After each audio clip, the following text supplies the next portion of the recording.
Bonjour à tous. Lorsque j'ai pris connaissance du sujet pour lequel nous sommes réunis aujourd'hui, la première question que je me suis posée était la suivante. Sommes-nous réellement différents? Peut-on parler de différence quand je vois tous ces gens aspirer à posséder le même portable, les mêmes voitures, les mêmes produits de consommation courante? Peut-on parler de différence quand je vois tous ces gens souhaiter la réussite de leurs enfants et vivre heureux et amoureux? Non. Décidément, le sujet m'étonnait un peu. Et puis, peu à peu, la lumière s'est faite grâce à ma rencontre avec un noir. Oh, pas n'importe quel noir. Il s'appelle Laurent. Il était en classe avec moi au primaire et habite mon quartier. Quand on se balade ensemble, certains le regardent parfois bizarrement, car, paraît-il, il est différent.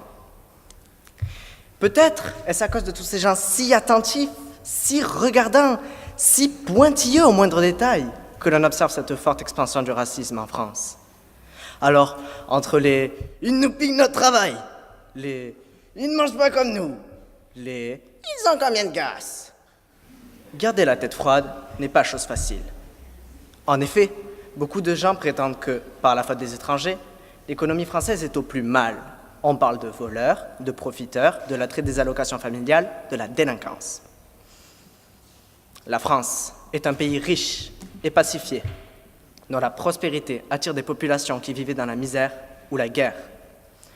Ces avantages sociaux dont elle bénéficie, suscitant la réprobation de certains, permettent tout autant aux familles françaises de vivre. Par moments, certains Français me font penser à ce jeune xénophobe, Derek Vignard, incarné par Edward Norton dans le film American History X. Pétri de préjugés sur les Noirs, il en vient à tuer l'un d'eux qui tentait de voler sa voiture. Il va se retrouver en prison et, peu à peu, à force d'observation et de réflexion personnelle, son regard va changer, évoluer. Il va regretter amèrement sa croix gammée tatouée sur le torse. Faut-il attendre que chaque individu raciste passe à l'acte et fasse un tour par la case prison pour voir les mentalités évoluer? De plus, le racisme s'attaque à toute une communauté, alors que seuls quelques cas isolés peuvent poser problème. La principale conséquence immédiate et désastreuse est la récupération de ces délits. Les médias ayant livré en pâture à la population certaines personnes, les politiques de divers partis vont saisir l'occasion d'exposer leurs idées. Pour faire bref, 3 points de vue principaux. 1. Voudrait accueillir et permettre à ces populations immigrées de s'intégrer. Un autre voudrait réguler l'immigration afin de la contrôler. Et le 3e voudrait envoyer ces populations hors de nos frontières. Je compte surtout vous parler du 3e. Vous avez compris, je suppose, de quel parti politique il s'agit. Ce parti qui a mal appris ses cours d'histoire. Citons l'exemple d'une célèbre cité de la Grèce antique, Athènes. Son essor est en partie dû aux étrangers qu'elle a accueillis. Ceux-ci pouvaient vivre, se marier, travailler, réaliser des affaires et éventuellement s'enrichir. On leur donnait le nom de métèques, ce qui signifie étymologiquement « ceux qui habitent avec nous ». Habiter ensemble, cohabiter, c'est déjà un bon début, n'est-ce pas? Alors oui, allons-y, faisons tout le contraire. Continuons à dire que ces communautés immigrées nuisent à l'identité de notre pays.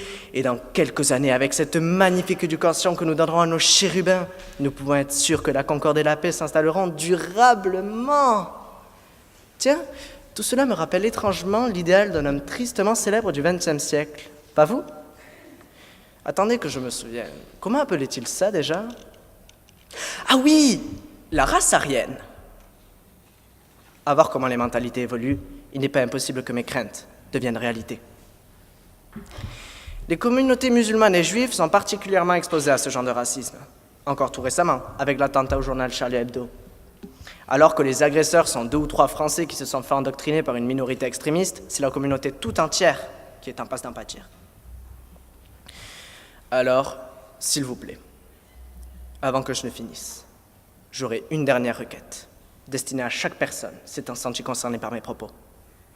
Faites savoir à votre famille, à vos amis, que vivre ensemble, malgré les différences, est un combat à mener au quotidien pour qu'il devienne une évidence aux yeux de tous.